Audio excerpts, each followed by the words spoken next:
નમસ્કાર વિદ્યાર્થી મિત્રો, હું બિપિન વાઘેલા આપણી યુટ્યુબ ચેનલ SIMPW માસ્ટરમાં આપનું હાર્દિક સ્વાગત કરું છું.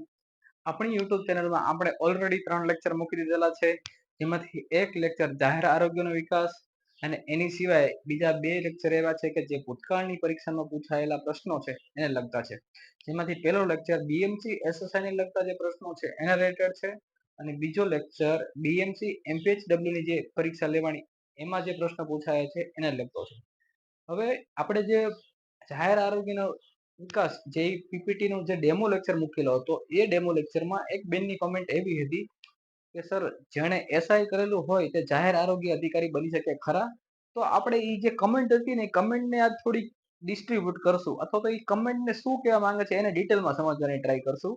તો વિદ્યાર્થી મિત્રો, મને એવું લાગે છે ક્યાંક ને ક્યાંક દરેક વ્યક્તિને આમાં થોડીક મૂંઝવણ લાગે છે, તો આપણે એને ડિટેલમાં સમજીએ પહેલા. તો કે આમ જોવા જઈએ તો આપણી પાસે 2 શબ્દ આવે છે કે એક તો કે છે કે MPHW અને બીજી એક છે એસઆઈ. અને આપણે ડિટેલમાં શું કહેવાય જોઈએ. MPHW એટલે કે મલ્ટીપર્પઝ હેલ્થ વર્કર.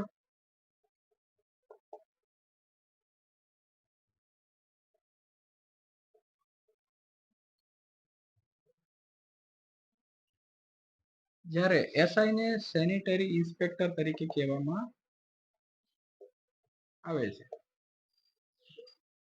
હવે ઘણીવાર બને છે એવું કે અમુક વિદ્યાર્થી મિત્રો ખાલી અમુક કોલેજોમાં MPHW ને લગતો કોર્સ ચલાવતા હોય છે, જ્યારે અમુક કોલેજો ડાયરેક્ટ એસઆઈ ને લગતો કોર્સ ચલાવતા હોય. તો વિદ્યાર્થી મિત્રો, જે વ્યક્તિએ MPHW ને લગતો કોર્સ કરેલો છે એ વ્યક્તિ ખાલી ને ખાલી ગુજરાત સરકારની અથવા તો નગરપાલિકા અથવા તો મહાનગરપાલિકા અથવા તો કોઈ પણ એક્ઝામમાં મલ્ટીપર્પઝ એટલે કે MPHW ની જે પોસ્ટ આવે છે એને લગતી જો જગ્યા હોય તો તેમાં જ ફોર્મ ભરી શકવાના છે. જ્યારે જે વ્યક્તિએ એસઆઈ એટલે કે સેનિટરી ઇન્સ્પેક્ટર એનો ડિપ્લોમા કોર્સ હોય છે અથવા તો આઈટીઆઈમાં ઘણીવાર આ કોર્સ થાય છે. તો જે એસઆઈ નો કોર્સ છે જે કરેલા હોય એ એસઆઈ ને લગતી જે પોસ્ટ હોય એ પ્લસ જે MPHW ને લગતી જે પોસ્ટ હોય છે આ બંનેમાં ફોર્મ ભરી શકે છે. એના માટે બંને જગ્યા માટે એલિજિબલ છે. હવે આના સિવાય આપણે વાત કરવાના છે એમાં તો ભવિષ્યમાં આવનારી પરીક્ષાઓ કેટલી છે જેના હજી ફોર્મ ભરાણા નથી.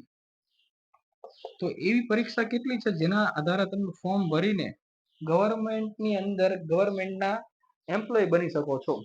તો તમને ખ્યાલ હોય તો આજે MPHW અથવા તો એસઆઈ જે છે એ મહાનગરપાલિકામાં ભરતી આવે છે, પછી નગરપાલિકામાં આવે છે, પછી છે પંચાયતમાં એટલે કે પંચાયત બોર્ડમાં. પ્લસ હવે અત્યારે તો એક નવી પોસ્ટ ઊભી કરી છે જેનું મેકમ મંજૂર થઈ ગયેલું છે, તાલુકા સેનેટરી ઇન્સ્પેક્ટર.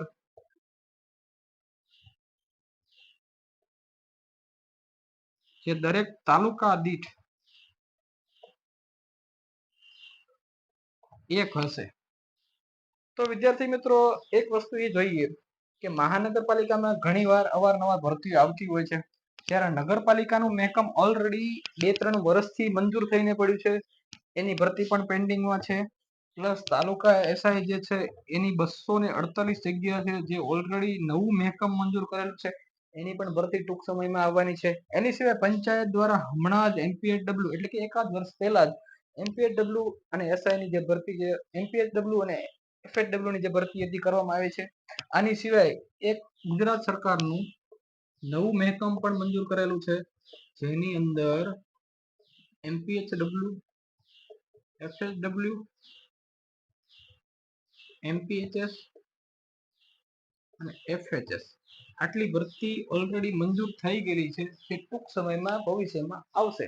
તો વિદ્યાર્થી મિત્રો, આપણે આપણી યુટ્યુબ ચેનલ ઉપર એસઆઈ અને MPHW નો કોર્સ એ ડિટેલમાં ભણાવશું. એની સિવાય FHW ને લગતા જે પણ ટોપિક છે એ પણ આપણે ક્યારેક ને ક્યારેક કરાવતા રહીશું. તો આપણી યુટ્યુબ ચેનલ સાથે જોડાયેલા રહેજો. વિડીયો ગમે તો શેર, લાઈક અને સબસ્ક્રાઇબ કરજો. અને આપણી યુટ્યુબ ચેનલમાં દરેક ટોપિક છે તેને ડિટેલમાં આપણે ભણવાના છીએ. Thank you.